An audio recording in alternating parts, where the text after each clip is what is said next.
Yolanda, you have emphasized the importance of honoring our body, but you've also, in the Yale summer study term at the Divinity School, you brought out some particular spiritual practices that folks or in a youth ministry context could do communally with their young people. Can you share some of what you think are the most effective ways to incorporate body movement and gesture into spiritual practice? Yes, in fact, there are many things that we can do in terms of involving the spiritual practices and using them to honor the body, or using our bodies as a way of engaging in spiritual practices. And in the class that we taught, we did two exercises in particular. The first one was an exercise that was done individually, and it was called Praying with Your Hands.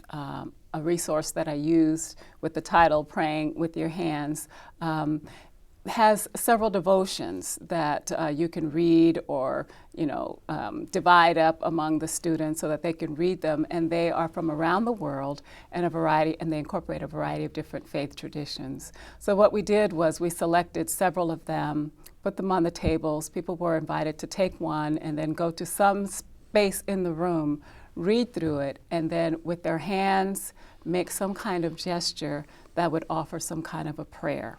So that is the spiritual discipline of prayer, praying individually.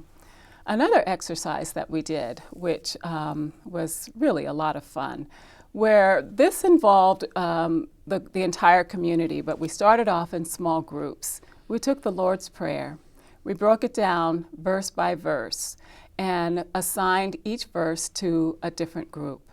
And so that group was to read through the scripture and then together come up with a body prayer, some kind of a prayer that would be the first part, the very first verse, and then the second verse, until everyone had an opportunity to create a different prayer, embodied prayer using the Lord's Prayer.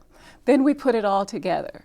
So each of the groups then, in order, prayed their prayer, and all of us are saying the verses together as a community until we got to the very end. What was exciting about this particular class was at the very end we had two ministers of music, and not only did they do hand gestures, but they sang, and everyone joined in, and it became this wonderful chorus, this wonderful celebration of the Lord's Prayer. Now, working with youth, you can use the Lord's Prayer, but you can also select any other types of scriptures that would lend themselves to movement. Any of the Psalms are perfect for that. Lament is perfect for that. They can take those songs, they can take those scriptures and put rap music to them. And so convert it so that it's relevant for the youth. Allow them to select the scripture, allow them to select the music, allow them to select the poetry that they might want to use. But that's a wonderful way to get the entire community together by starting individually, then in small groups, and then putting it together as a larger community.